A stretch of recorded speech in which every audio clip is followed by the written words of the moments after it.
Buenas tardes para todos. Mi nombre es Stephanie Rúa, jefe de comunicaciones de la Casa del Niño, y les doy la más cordial bienvenida a nuestro seminario web Sangrado Digestivo en Niños, con nuestro pediatra gastroenterólogo, el doctor Rodrigo de Viveros, a quien le doy la más cordial bienvenida. Bienvenido, doctor. Muchas gracias, Stephanie. El doctor Rodrigo es médico cirujano de la Universidad del Norte de Barranquilla, es médico pediatra de la Universidad del Rosario de Bogotá, tiene una supraespecialidad en gastroenterología pediátrica del Centro Médico Nacional Siglo XXI de Ciudad de México, es miembro de la Sociedad Colombiana de Pediatría, es miembro de la Asociación y el Colegio Colombiano de Gastroenterología, Hepatología y Nutrición Pediátrica, y es miembro de la Asociación Latinoamericana de Gastroenterología, Hepatología y Nutrición Pediátrica. Tiene más de 20 años de experiencia en el Hospital Infantil La Casa del Niño y además es docente de la Universidad de Cartagena y la Universidad del Sinú. Bienvenido, doctor de Vivero, y mil gracias por aceptar nuestra invitación.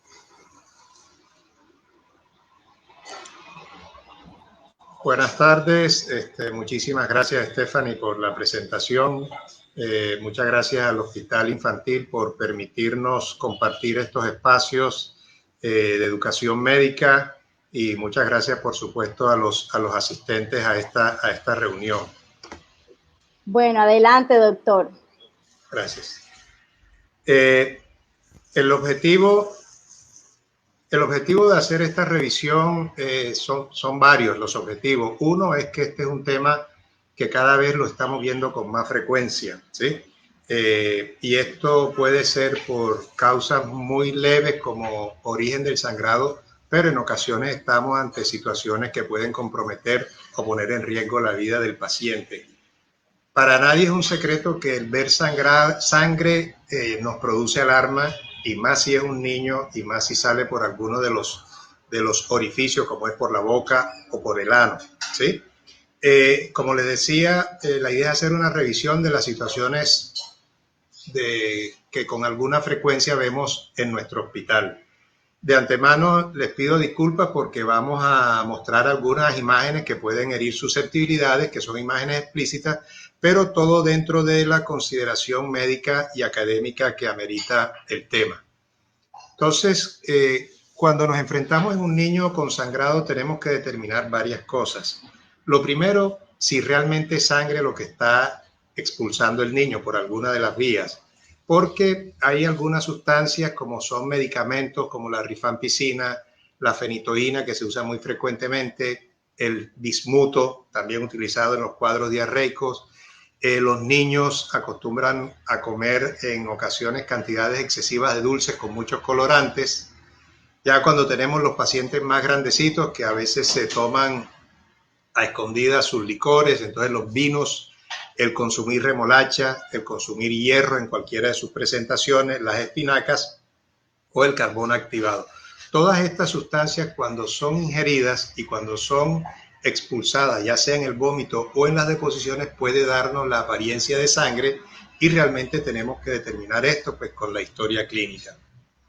Lo otro que debemos saber es de dónde viene el sangrado, porque efectivamente puede que salga por la boca o con las deposiciones, pero ese sangrado puede ser efectivamente de origen gastrointestinal, pero hay muchas causas correspondientes a la zona otorrinolaringológica, es decir, oídos, garganta, amígdalas, adenoides, lengua, boca, que puede producir sangrado en las mismas características y de la misma forma.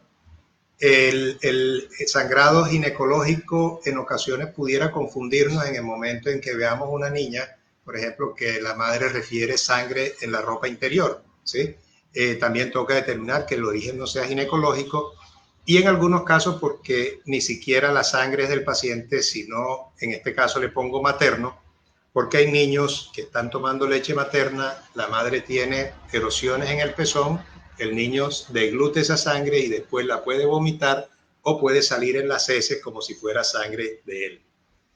Y lo más importante, o el otro aspecto importante que hay que tener en cuenta, es este sangrado, en qué está repercutiendo en el niño. No es lo mismo un paciente o un niño que escupa sangre o saliva con sangre a un paciente que presente un vómito abundante con sangre. Entonces, la repercusión la va a determinar la misma condición que adopte el niño. Si es un niño que se altera en su actividad o que por el contrario no presenta ningún cambio, seguramente el sangrado es mínimo, pero hay niños que efectivamente sangrados masivos de instauración rápida pueden producir alteraciones en el estado hemodinámico y dar algunas manifestaciones. Entonces, aquí voy a explicar algunas cosas. Técnicamente, porque hay personas no médicas, ¿sí? Entonces voy a hacer de pronto aclaraciones de algunos puntos que pueden parecer muy evidentes. Pero técnicamente decimos que el sangrado es digestivo alto cuando ocurre de la segunda porción del duodeno hacia arriba, es decir, el duodeno, el estómago y el esófago. Ese es un sangrado digestivo alto. Y la que ocurre de la segunda porción del duodeno hasta el ano se denomina sangrado digestivo bajo.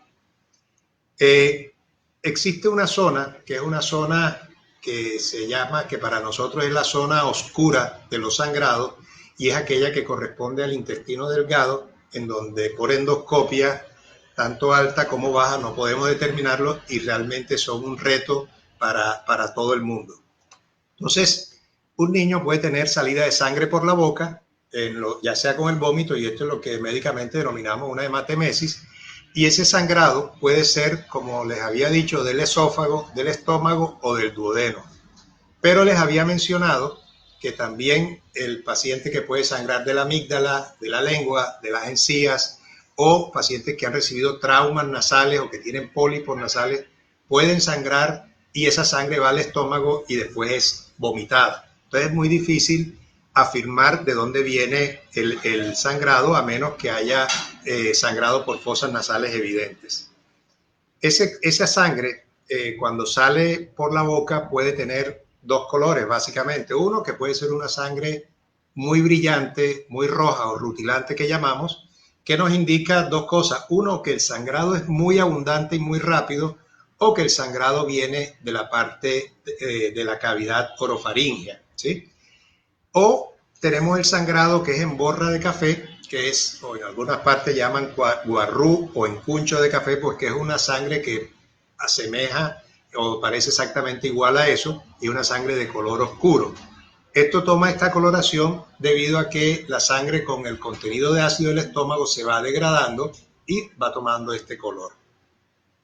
Pero tenemos también el paciente que puede presentar salida de sangre por el ano, y esto puede ser con las evacuaciones o deposiciones o sin las evacuaciones. Entonces, un niño que presenta este tipo de sangrado puede sangrar directamente desde el ano, puede sangrar del recto o de todo el colon, o puede sangrar del intestino delgado, o incluso pacientes que sangran de la parte alta, el sangrado digestivo alto. Si no se vomita, él tiene que salir por algún lado y va a salir con las deposiciones. ¿Qué nos indica o cómo podemos estimar que el sangrado es de origen alto o bajo? Por el color de las deposiciones la mayoría de las veces. Obviamente hay excepciones, pero si vemos la flecha esta aquí a la derecha, vemos arriba un color muy negro y abajo un color muy rojo. Mientras más alto es el sangrado, esa sangre que va transitando por todo el intestino delgado se va degradando y se va poniendo negra. Entonces, mientras más alto el sangrado, más negra será. Y mientras más cerca está del orificio de salida, pues más roja y más brillante será. Entonces, estas son unas pautas que nos pueden indicar, y como les digo, son toda regla, pues tiene su excepción. Hay pacientes que tienen sangrados altos tan abundantes que incluso la sangre no se alcanza a digerir completamente en el tubo digestivo y todavía sale por la evacuación una sangre bastante roja. Entonces, cuando nos enfrentamos a un niño con sangrado, realmente, como le digo, es una situación alarmante y que hay que aclarar en lo posible la causa y cuál va a ser la conducta de aquí en adelante. Para eso, obviamente, como todo en medicina, tenemos que tener una historia clínica completa, saber si el paciente está sufriendo o ha sufrido, porque el sangrado puede ser la manifestación de una enfermedad hematológica, problemas en las plaquetas, problemas en la medula. Tenemos que saber si ese paciente tiene algún antecedente de enfermedades gastrointestinales o hepáticas, si hay algún antecedente familiar de algún síndrome que curse con lesiones sangrantes en el intestino, el consumo de medicamentos, así como debemos averiguar por todas aquellas que mencionamos que pueden confundirse con sangre. Hay medicamentos que lesionan el estómago, los AINE, los esteroides, algunos antibióticos, y mientras más tiempo y más antibióticos y más medicamentos, perdón, mayor probabilidad. Hay que averiguar si hay traumas y si hay algún otro antecedente que sea importante para definir una conducta y un manejo. Las manifestaciones dependerán, como les decía, de la intensidad del sangrado. Muchas veces hay niños que consultan por un sangrado escaso, van a la urgencia o a la consulta tranquilos, sin ninguna repercusión. Seguramente ese paciente no va a tener ninguna enfermedad que lo ponga en peligro. Hay una consulta frecuente en gastroenterología y son los niños que vienen con sangrados rectales que pueden llevar 6 y 8 meses presentando sangrado después de las evacuaciones.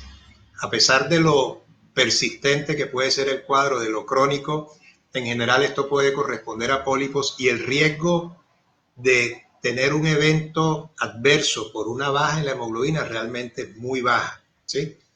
Debemos sí tener mucho cuidado en aquel niño que presenta vómito o evacuaciones con sangre que son abundantes o que el paciente ya está haciendo deposiciones negras. Ojo, un paciente puede sangrar por una úlcera en el estómago y no vomitar y manifestarse solamente con el sangrado. Entonces, siempre que veamos deposiciones negras, fétidas, que parecen como una brea y que generalmente son líquidas porque la sangre además actúa como un laxante, y está el cuadro sugestivo de que hay una pérdida de sangre, debemos estar con mucha atención, sobre todo porque estos pacientes generalmente la pérdida es importante, se anemizan, se ponen hipotensos, pueden desvanecerse y se pueden choquear. Este es un paciente, por eso aquí lo resalto en rojo, este paciente debe inmediatamente asistir a la urgencia, ¿sí? Esta es una verdadera urgencia. Y ya en el hospital, de acuerdo a la evaluación médica, a todos los exámenes, pues racionalmente se le hará una impresión diagnóstica, se le hará y se iniciará unos tratamientos de acuerdo a la patología que sospechemos que estén pasando. El sangrado finalmente tiene una ventaja cuando es un sangrado de origen mucoso digestivo, y es que cuando el paciente ya sangra, la presión se baja y esto finalmente disminuye la intensidad del flujo de sangre y en un momento dado puede hacer que los mecanismos de coagulación actúen y el sangrado pare, ¿sí? Esto también, obviamente, como toda regla, tiene su excepción. Aquí les voy a mostrar unas imágenes. Como les decía, pues les pido disculpas para los que de pronto no estén muy familiarizados con esto, pero aquí tenemos el pezón de una glándula mamaria materna y vemos esta fisura que tiene, ¿sí? Está en la parte de abajo, o sea que es probable que la mamá ni siquiera se dé cuenta, y un niño que está tomando seno o lactando varias veces al día, lo más seguro es que va a mantener esa herida abierta, ¿sí? Y va a estar deglutiendo sangre. Entonces, esa es una de las principales cosas que tenemos que averiguar en un niño que presenta sangrado de algún tipo en buenas condiciones generales, porque como les decía, esa sangre no es de él, y revisar cómo está el aspecto de la lactancia y de la glándula mamaria. A mano derecha, en las 3 primeras diapositivas, vemos corresponden a niños pequeños también lactantes. Si ustedes miran el primero, es un bebé que tiene una deposición que desde lejos podemos decir que está normal en el sentido de que se ve formada, se ve amarilla, no se ve diarreica. Pero ustedes con cuidado, si miran, tiene unos hilos de moco y sangre, ¿sí? ¿Qué nos indica esto? Que el sangrado es muy cerca o en el ano. Puede ser una fisura o puede ser una sangre, una proctitis distal y le esté produciendo eso. En el medio y a la derecha es el mismo pacientico. Vemos cómo vemos la deposición de este niño, ya vemos que viene de un origen más interno. Vemos cómo hay materia fecal semiformada, o sea, no es diarrea, pero vemos sangre y moco en la deposición. Esta es una de las patologías que estamos viendo y que ha incrementado a nivel mundial en los últimos 20 años, que son las alergias alimentaria, sobre todo la alergia a la proteína de la leche de vaca, ¿sí? Que se puede presentar en niños que reciben teteros o fórmulas y se siguen exponiendo a esta, o incluso niños que solo reciben leche materna, pero que a través de esta pasan los antígenos de la leche que consume la mamá y pueden hacer reacción en el niño. Entonces se puede presentar con un paciente que solo tome leche materna a través de la leche que toma la madre o que reciba teteros de fórmula. Acá abajo vemos unas deposiciones que son, si ustedes las miran, son diferentes, ¿sí? Esta es una deposición que se ve más diarreica, se ve verdosa, se ve con moco y se ve con sangre, ¿sí? Yo siempre he dicho que la mejor forma del mejor coprológico es, en principio, ver la deposición, ¿sí? Porque no toda la sangre que hay en un popó es de alergia alimentaria, ni toda la sangre es de una gastroenteritis. En niños un poco más grandecitos, se puede, sobre todo en niños que están aparentemente no, que están muy bien nutridos y por épocas, por estaciones o asociados anteriormente a algunas vacunas, se presentaba lo que se denomina la invaginación, que es este esquema que ustedes ven aquí, en donde un asa del intestino, hay unas alteraciones en la motilidad y hay un asa de intestino que se mete dentro de otra, así como se ve aquí, tal y como se ve aquí.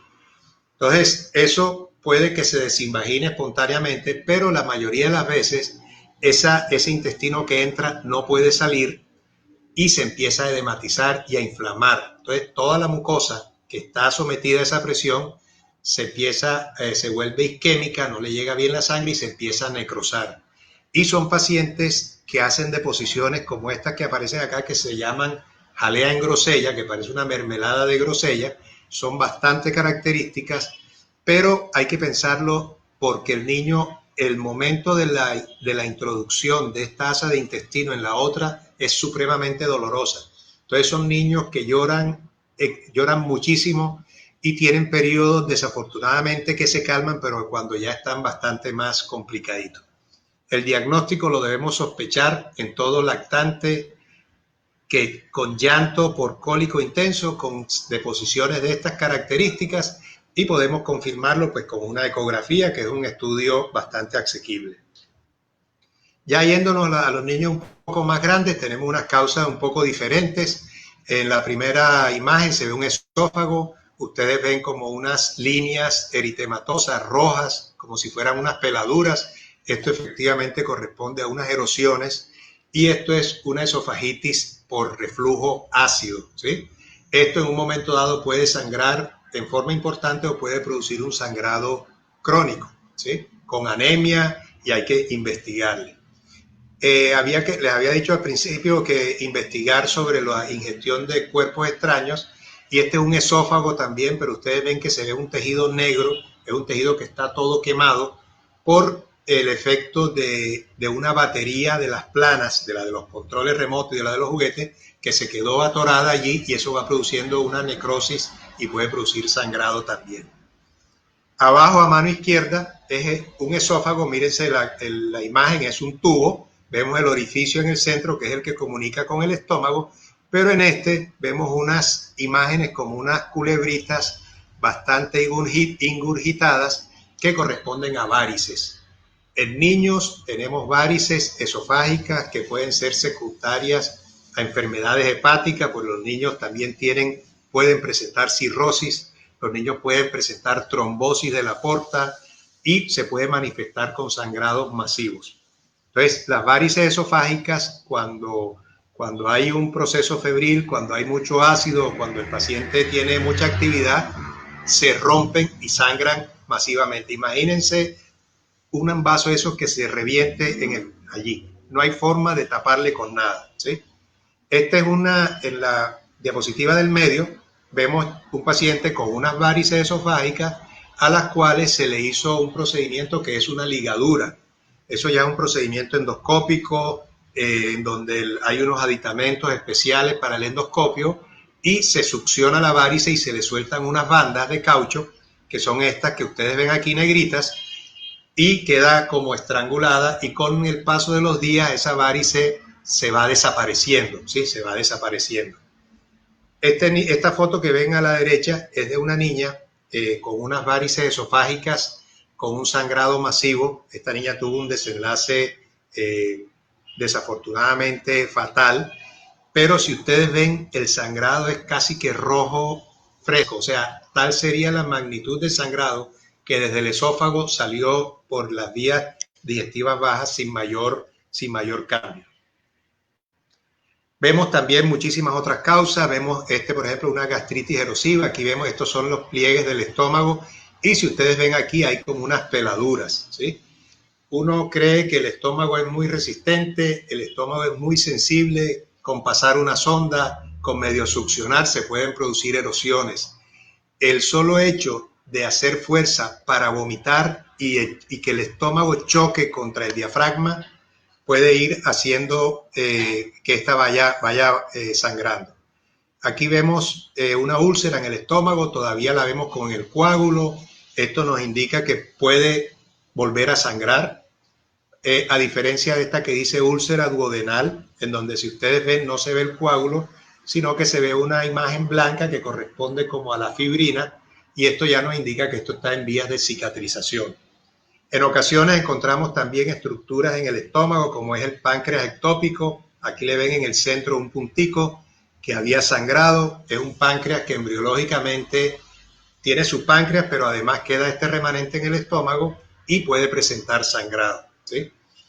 Y cuando les hablaba del sangrado de origen oscuro del intestino delgado, este es un pacientico, un niño que nos llegó hace como 2 meses de Sincelejo con un sangrado y una anemia importante.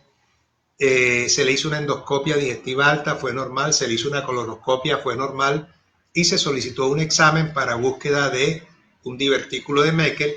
Y si ustedes ven en la imagen de la gamografía, ven el estómago, que se ve negro porque capta el reactivo, pero ustedes ven acá abajo un punto también negro que nos indica que ese pedacito de abajo tiene mucosa como si fuera del estómago y puede sangrar como si fuera del estómago. Ya este es en el momento de la cirugía, en donde le están haciendo pues la resección. Todo niño que presente sangrado bajo hay que revisarlo. De hecho, todo niño en la consulta debe ser revisado con todo el acompañamiento de los familiares, con toda la explicación de qué es lo que le vamos a hacer, y que la mamá o la persona que está, si encontramos algún hallazgo, que lo mire y lo verifique, ¿sí? Vemos a mano izquierda, vemos una fisura, es una fisura profunda. Obviamente ese paciente, si ustedes no le separan los glúteos, no la van a ver. Entonces hay que separar bien para poderlo ver, mostrarle a la mamá, y esto nos puede explicar un sangrado. En el medio vemos también una fisura hacia acá abajo, pero es un niño que tiene unas hemorroides. Todo el mundo tiene hemorroides, así como tenemos yugular, como tenemos las otras venas. Pero en algunas personas, sin que necesariamente sufran de nada, se le pueden ser más evidentes, ¿sí? Y lógicamente, si ya tenemos este factor, que es un vaso que ya está más superficial, que es más frágil, la pared, si lo sometemos a una tensión excesiva, como es unas deposiciones muy gruesas, se pueden rasgar y pueden producir un sangrado importante. Igual a mano derecha también vemos un niño que normalmente en reposo dice la mamá que no presenta nada, pero que cuando termina de hacer su popó o su deposición le quedan estas lesiones en el ano y posteriormente se reducen. Estos son otros motivos de consulta frecuente y lo traigo a colación porque cada vez lo estamos viendo más, ¿sí? Y es al niño que se le sale algo por la cola. Casi siempre estos niños vienen remitidos con el diagnóstico de que tiene las hemorroides afuera, ¿sí? Y realmente hay que decirlo, es un mal diagnóstico, de pronto porque las personas que lo ven no han estado acostumbradas a esto, o porque el paciente no se revisa como debe ser, o porque en el momento simplemente no las tenga en esta forma.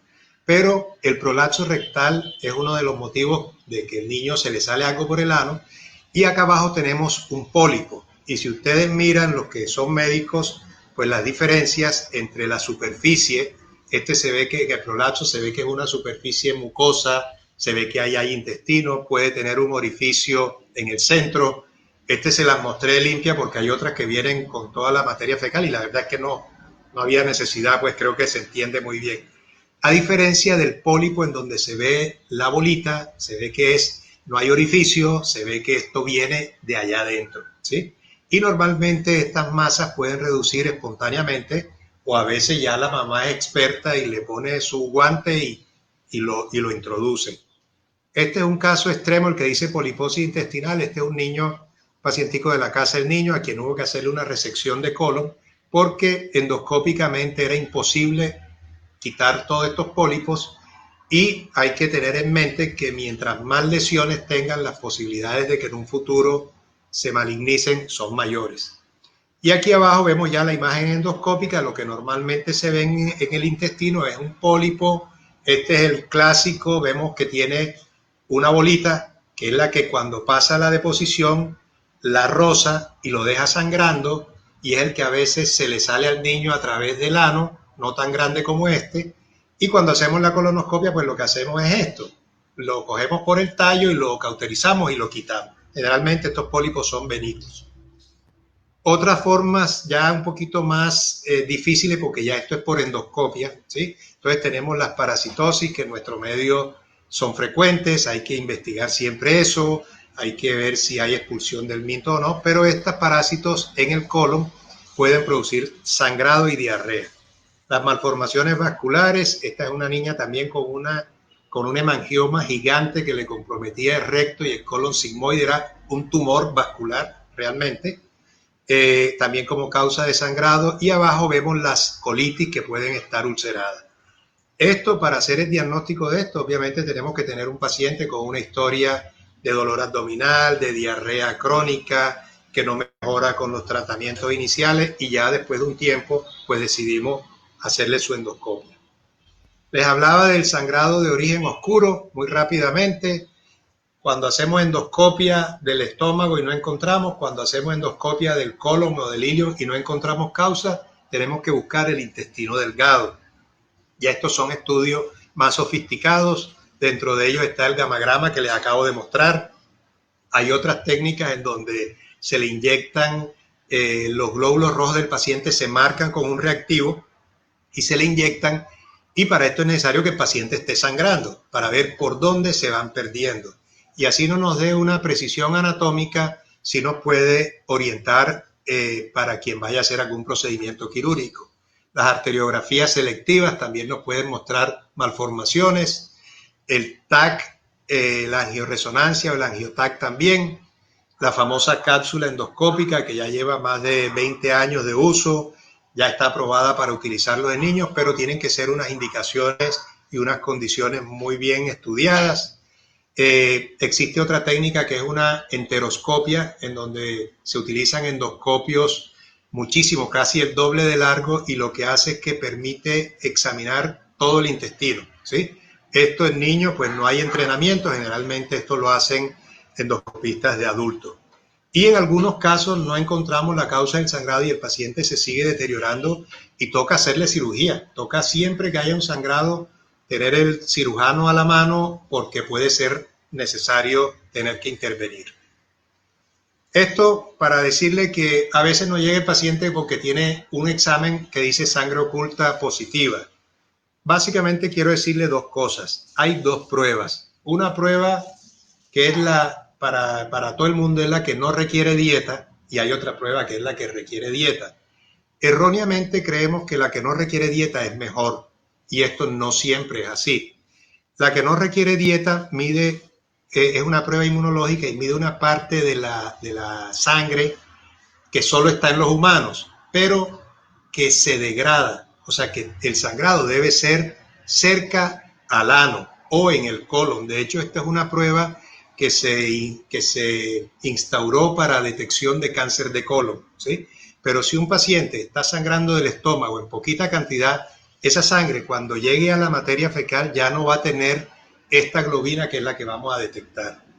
Y el test de guayaco, que a veces uno lo pide y se burlan un poquito porque estamos desactualizados, y resulta que esto es una reacción química que mide un reactivo de la sangre que no se modifica en el paso del tubo digestivo. Entonces, con un guayaco podemos detectar sangre que viene desde muy arriba. Entonces, por el hecho de que sea sin dieta, no quiere decir que sea mejor. Tenemos que saber para qué lo vamos a pedir. De los métodos diagnósticos para el sangrado digestivo, el que más rendimiento tiene definitivamente es la endoscopia. Se debe realizar idealmente dentro de las primeras 24 horas. Uno, porque si a mí me llega un paciente con un sangrado y me le piden la endoscopia a la semana, es probable que ya lo que tuviera, la peladura, la úlcera, esté cicatrizada y no la vamos a ver. Entonces, lo ideal es que sean las primeras 24 horas, pero sobre todo, la primera condición es que el paciente esté estable hemodinámicamente. O sea, primero el paciente llega a urgencia, se estabiliza, se le ponen los líquidos, si tienen que transfundirlo, si hay que ponerle algún medicamento, solo cuando esté estable es que vamos a hacer la endoscopia, ¿sí?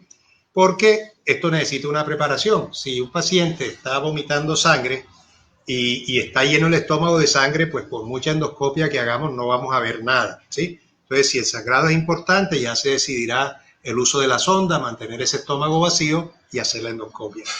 Igual, cuando es en colon y el sangrado es masivo, la preparación es menor porque, como le decía, la sangre actúa como laxante, entonces pues podemos intentar hacerlo.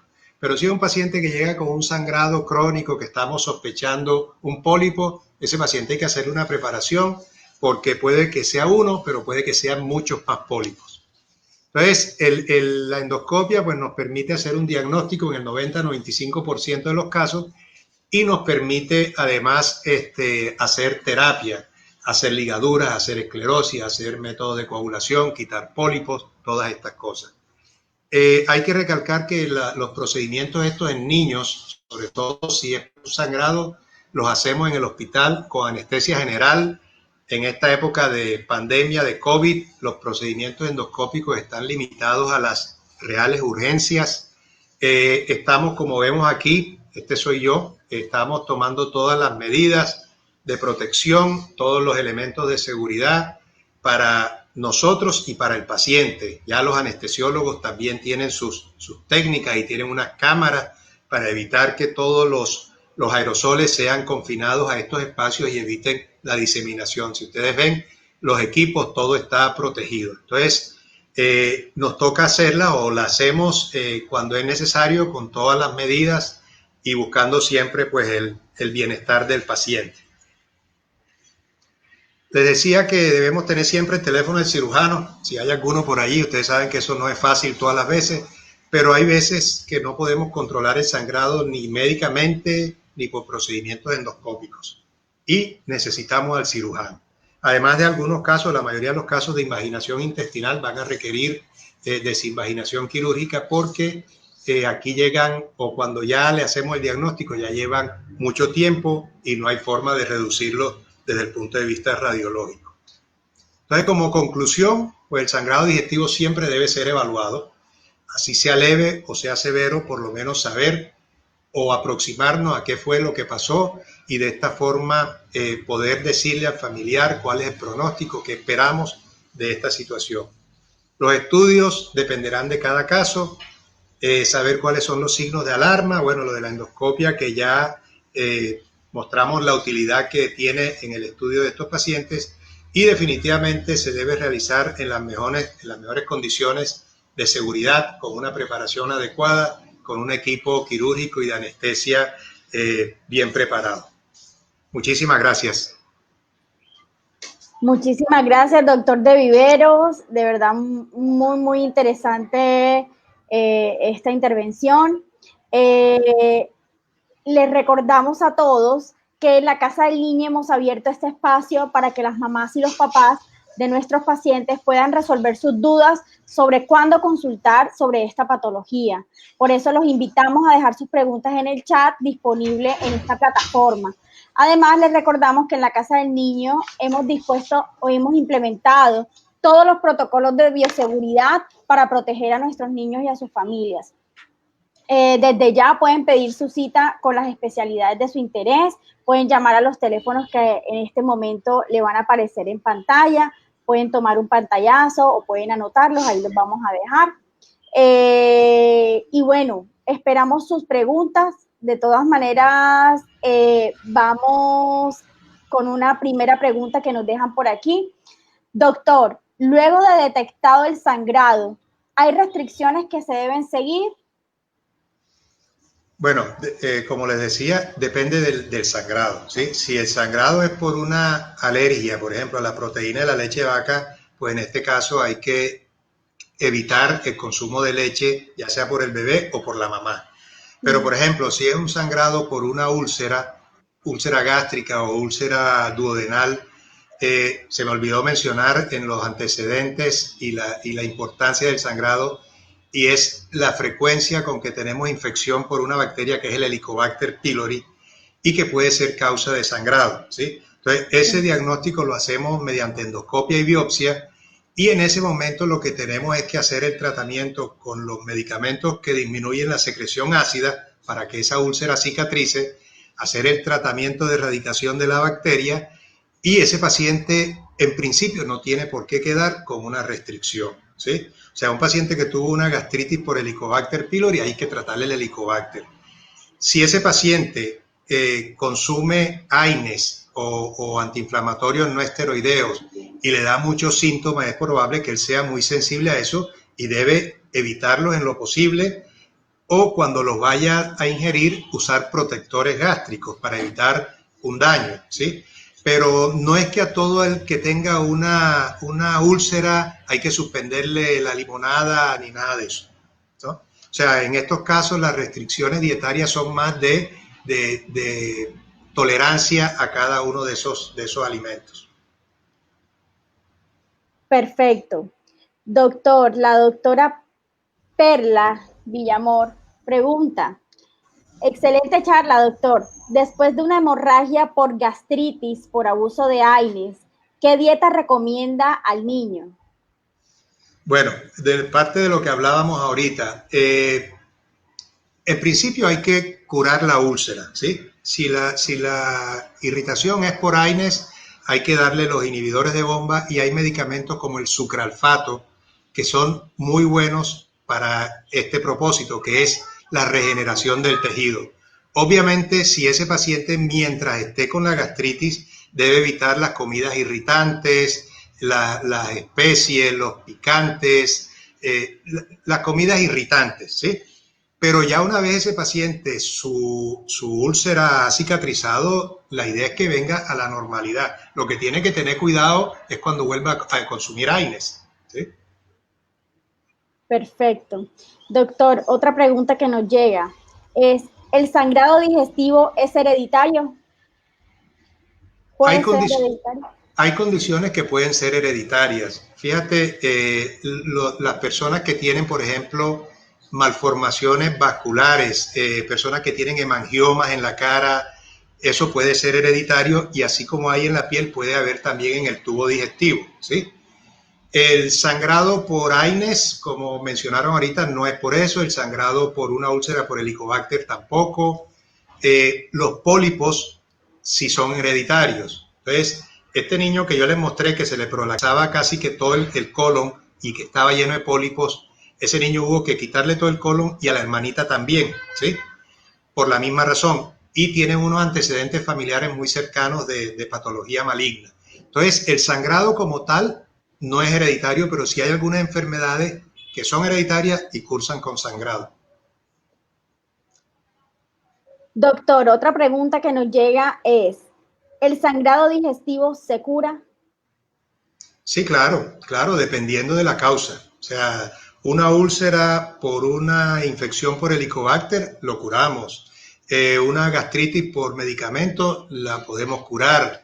Un sangrado por un divertículo de Meckel, lo podemos curar. O sea, todas en un momento dado pueden ser curables. Los pólipos los podemos quitar. Lo que pasa es que, de acuerdo a la etiología, puede haber recurrencias. ¿Sí? Yo le puedo quitar a un niño un pólipo ahora y le reviso el colon y no hay más nada, y dentro de 5 años me puede volver por la misma causa. Le nació otro pólipo, ¿sí? O sea, no podemos, cuando son pólipos, por ejemplo, no podemos garantizar que nunca más va a salir, pero sí pueden recurrir. Perfecto, doctor. Muchísimas gracias, doctor Rodrigo de Vivero. Con esta última pregunta finalizamos el webinar Sangrado digestivo en niños con nuestro pediatra gastroenterólogo, el doctor Rodrigo de Vivero. Recuerden que este webinar quedará grabado para quienes deseen verlo nuevamente. La próxima semana tendremos otro webinar con un tema de interés para ustedes y les recordamos que en la Casa del Niño hemos dispuesto de todos los protocolos de bioseguridad para que puedan llevar a sus niños a sus citas médicas de manera segura. Recuerden los números de teléfono que les voy a dejar en pantalla.